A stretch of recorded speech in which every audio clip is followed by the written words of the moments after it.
Сынакка жалпысынан өлкөбүздүн 7 дубанынан 17 оркестр жааматы катышкан. Аймактардан келген оркестр топтору мындай сынактардын уюштурулушу, аларга дем берип, тажрыйба алмашуу жүрүп жатканын кубануу менен белгилешти. Иш-чаранын максаты да аябай мага жакты.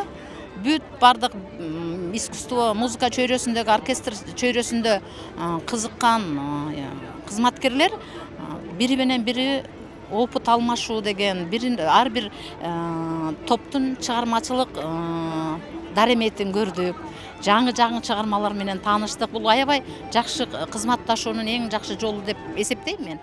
Сынактын жыйынтыгы менен Мураталы Күреңкеев атындагы Кыргыз мамлекеттик музыкалык окуу жайынын, эл аспаптар оркестри жана Калый Молдобасанов атындагы Кыргыз улуттук консерваториясынын эл аспаптар оркестри биринчи орунду алышты. Анткени сынактын эрежеси боюнча биринчи орунга 2, экинчи, үчүнчү орундарга 3төн команда тандалмак. Көптөн бери даярданып атканбыз, бирок биринчи местени алабыз деп ишенген жокпуз.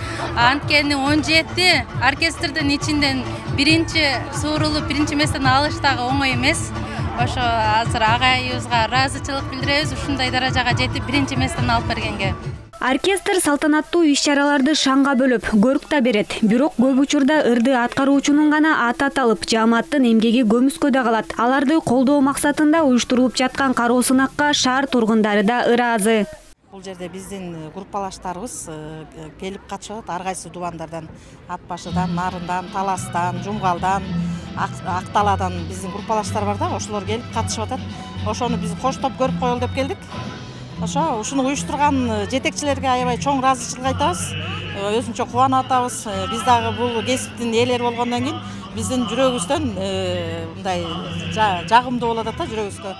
Өлкө тарыхында алгачкы жолу уюштурулуп жаткан сынак эми жыл сайын өткөрүлүп, байге фонду көбөйтүлүп турмакчы. Эскерте кетсек, быйылкы кароо сынакка Маданият, спорт жана жаштар министрлиги тарабынан 1 миллион сом бөлүнгөн. 2 күндөн бери биз конкурстарды өткөрдүк, кароо сынактардын жыйынтыгын бүгүн гала концертте чыгарып атабыз. Буюрса азыр эң мыктыларды аныктап көрсөтөбүз.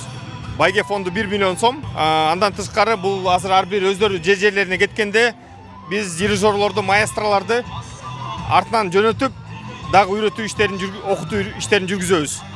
Анан биздин максат 7 областта кеминде 7 оркестр эң чоң деңгээлде аткарып калууга жеткирүү.